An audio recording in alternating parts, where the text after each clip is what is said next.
Hello and welcome back to daily number 605, where we are seriously learning to be a better gamer thanks to Soulkey.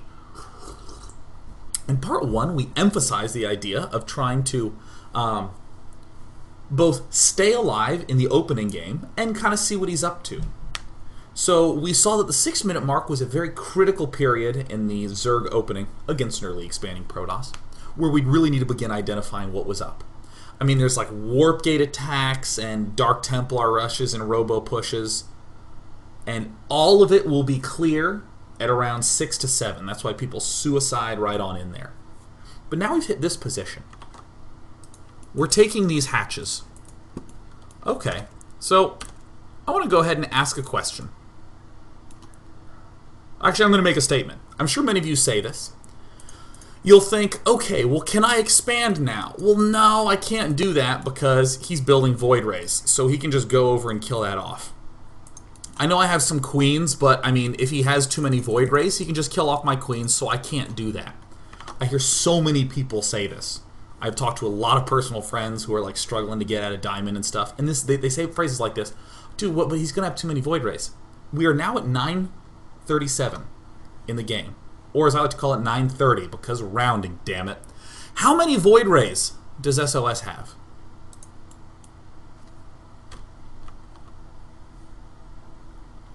How many void rays does he have? In fact, how many can he even have? I'm just going to wait to see what chat says.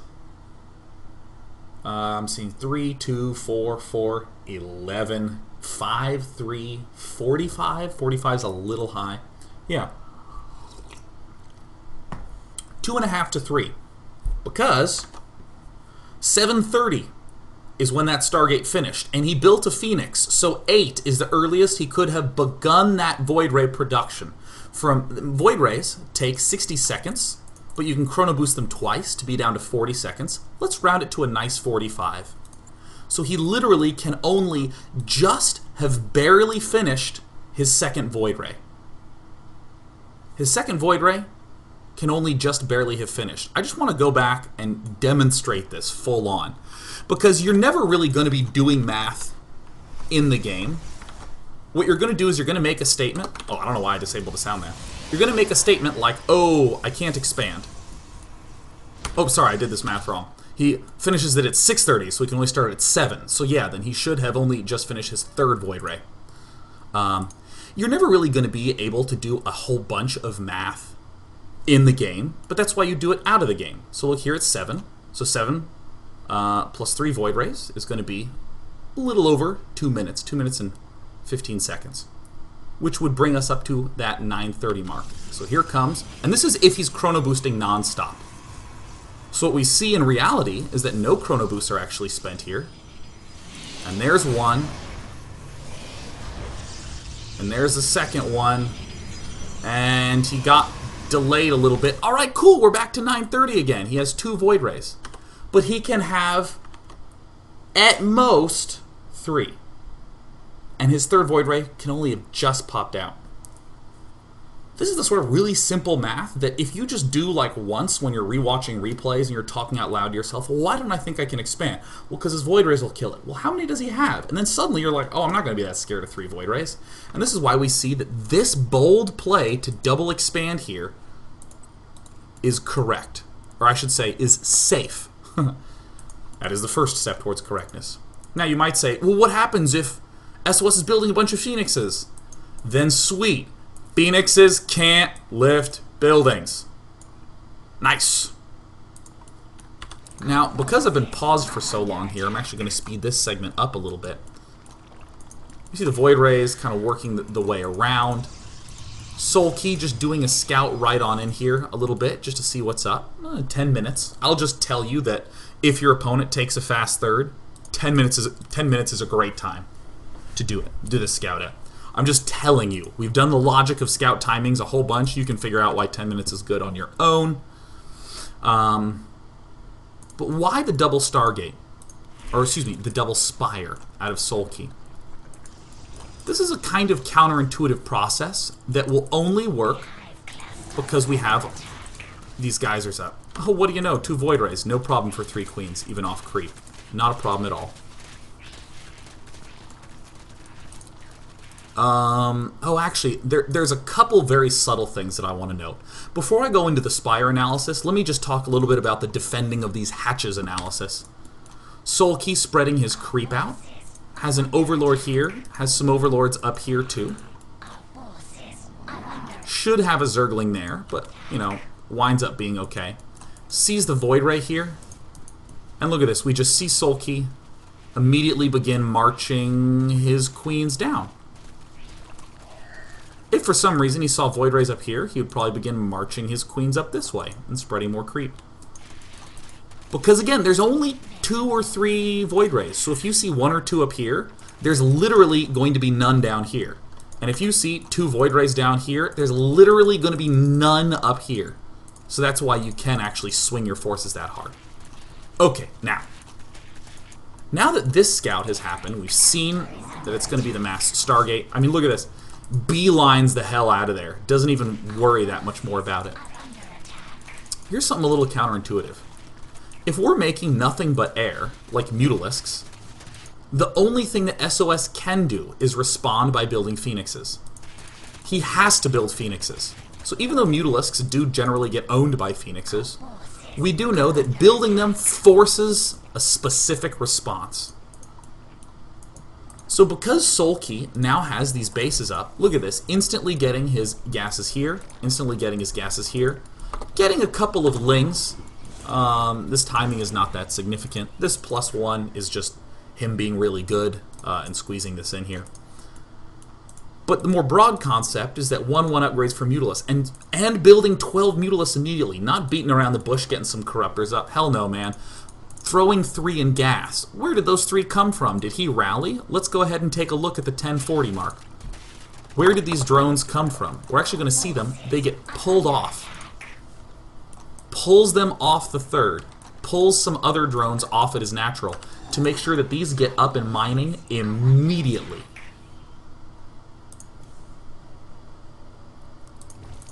So Mutalisks first, not Corruptors first. It's easy to go, okay, well, if I build Mutas, he'll build Phoenixes. So I'm going to respond by building the Corruptors first. No, don't do that. Because you need to build the Mutalisks to force him to build Phoenixes first.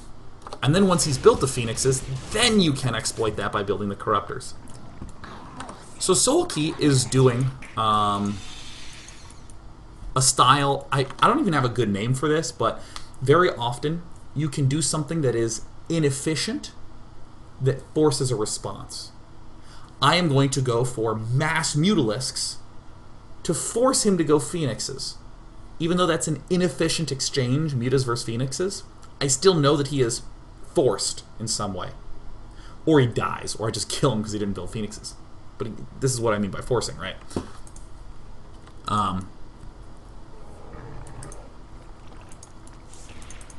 So because it's inefficient, the only way that Soulkey can safely do this is if he has overwhelming amounts of gas. If he just has overwhelming amounts of stuff. So look, there's the 10 Corruptors coming up. Soulkey hasn't really seen Phoenixes pop up, but that's fine. He's going to go Mutalisks. He's going to do some smart walling off. And now he's going to begin bringing the noise. Look how many Corruptors are getting produced now. There's the response. So we just keep making air as Soulkey. Soulkey's just going to keep going in there. He doesn't seem to be blasting down the front. He's waiting for 1-1 to be done. Just doing some very light pressure. And then boom, 1-1's finished. We'll see 2-2 start. Boom, 2-2 for air.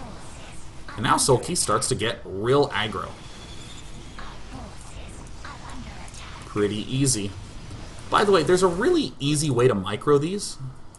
You'll see that they're all in one control group. What you can do is you can click here, and then you just right-click on the building. And the Corruptors will move forward to move over the building, and the Mutalisks will move back. So here's just like the easiest micro in the world. We'll see it in action here. So for instance, rather than right-clicking here, he's actually going to click on this. So he clicks on that, which causes the Corruptors to naturally move in front and for the Mutalisks to sit behind with the pylon. It's really, really, really, really easy. I mean, you can A, move behind, but don't right-click behind like that, because then the Mutalisks will lead. Right clicks on that. Corruptors naturally wind up leading. And there we see the Corruptors naturally pop out. So easy to do. Not a ton of lings, just a few lings. Creep spread helps a lot in just maintaining vision. And broadly, Soulkey's entire goal right now is to prevent his opponent from getting a 4th base. Or really mess the Protoss up for as long as possible. Now in this position, there's plenty of energy to be able to transfuse this early. Nope, totally lied. He only just got it. If this does have plenty of energy, wait until the last second to transfuse, so these will spend the most amount of time working away on it.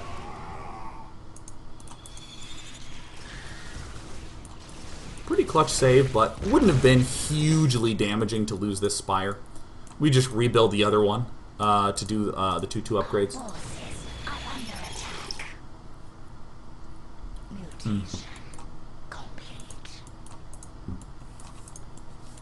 So, yeah. So, I mean, pretty straightforward in this position. This is, I think, pretty clearly a winning-ish position, but Soulkey does have to be pretty careful about storms and that sort of thing. But we've gotten past the mid-game. This is where we start to see a rounding out occur. Glial Reconstitution. We're starting to see Spore Crawlers get thrown up. Spines get thrown up.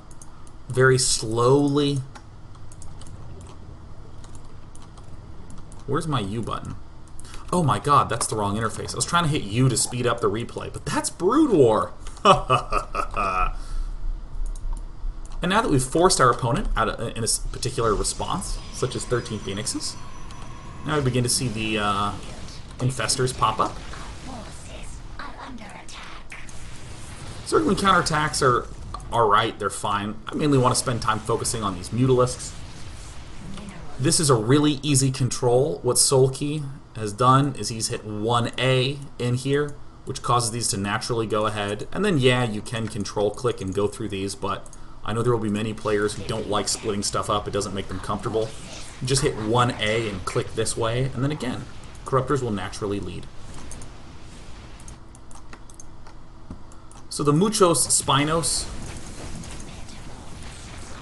only around now can SOS really stop being on the defensive and begin pushing us back, which is why it makes sense to have a lot of Infestors and Spines up. Infestors will fungal growth the Zealots, so that way the Spines can pick everything off.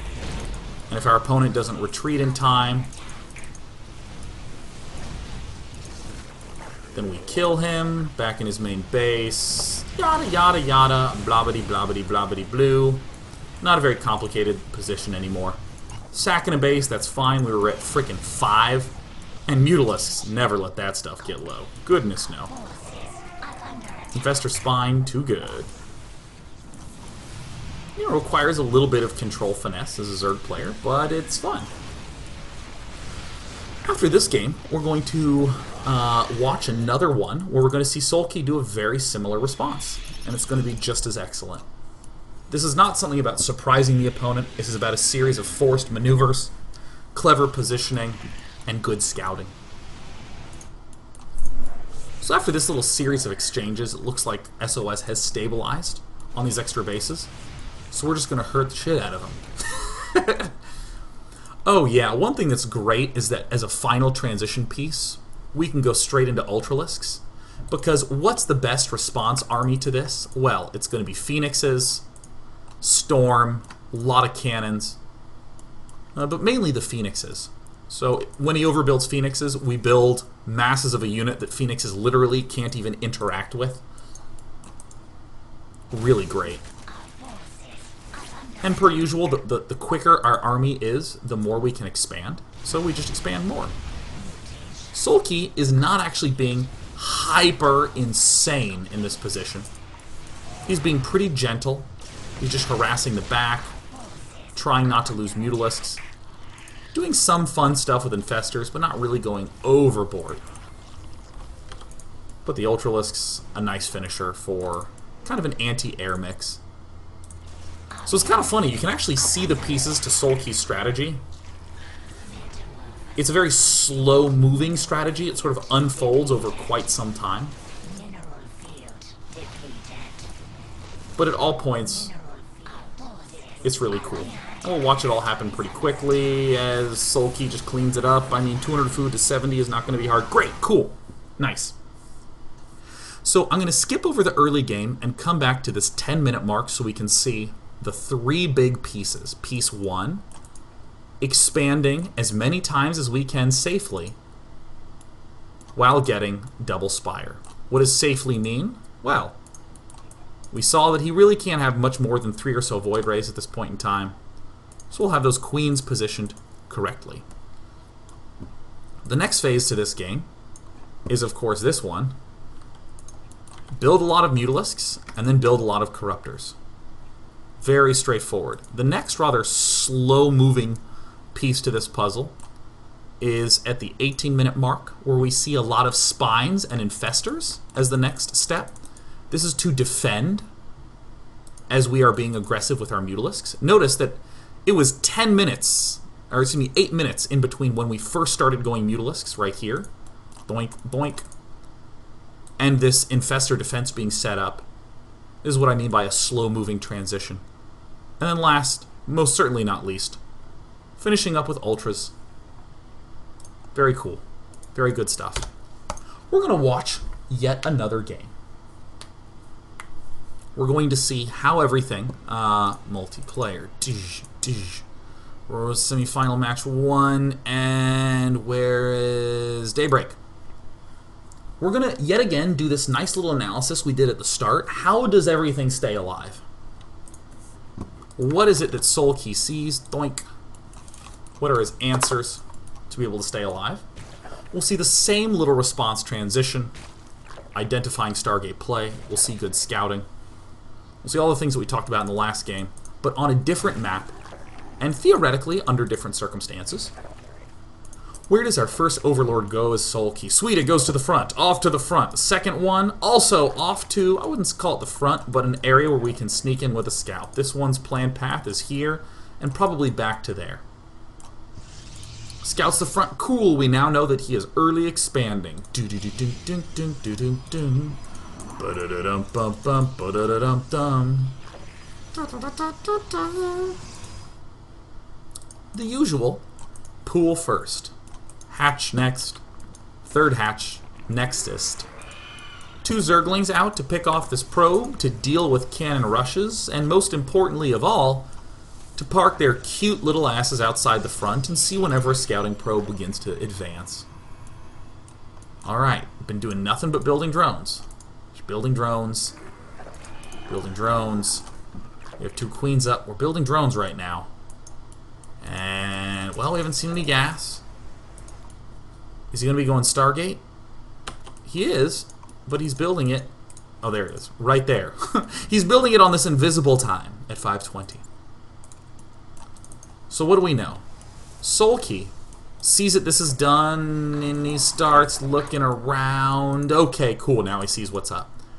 If he didn't see what was up, by getting close to 6, could totally begin working his way around in there. Sees these double gases. Excellent. I know you're not going to be attacking me early on. I specifically see Stargate. Double excellent. Queens in production. He's building them out of the faraway bases. This one and this one. Ba-da-da-dum-dum, da-da-da-dum-dum. Spreading the creep out. Ba-da-da-da-dum-dum-dum. How many queens are we at? We're at 3. We have 1 in production. I surmise that we will have more in production. Was that a zealot? It was. Cool. Only now are we really expecting that Phoenix to be out. And yeah, there it is. Only now. And not a moment sooner. So, 7 minutes. 1, 2, 3, 4 gas geysers are coming up. Roach Warren prematurely coming up. And around 7:30, you know what sounds good? Some frickin' spore crawlers, man. Some spore crawlers. Where are they? Build spore crawlers, damn you. Builds a layer when he can afford it. He's going to be getting speed when he can afford it. Where are the spore crawlers? I could have sworn those were coming up soon. Oh, well, that's fine. He has the creep spread joining everything together. He has 5 queens. So he's going to more or less be okay. But the other important thing, the Zerglings, that we added on just a few of when we started to lose those overlords. Oh, darn, we couldn't get in. It would be really nice to know if he's going for 3rd base. Alright, cool. Overlord manages to do it. Overlord didn't do it. One of these settlings would begin doing it. Moving things right along. Yeah, we can safely take this. We got our queens spreading the creep out. This is a little bit of a gap, but that's no big deal. Our queens can still trundle across that pretty safely. We're controlling this watchtower. We're seeing the Phoenix get in there. Yeah, gosh, this is all looking very similar. Single evolution chamber. Queen's pulling back. Why is the spore crawler here? Because remember what we saw in part 1? The loss of the layer? It was very painful. Oh yeah, Spire coming up. Nice. Infestation Pit coming up a little bit early. 10 minutes is generally when we want to get an even better sense of what's going on in this base. We're a little occupied at the moment, but that's fine. Successfully fended off. There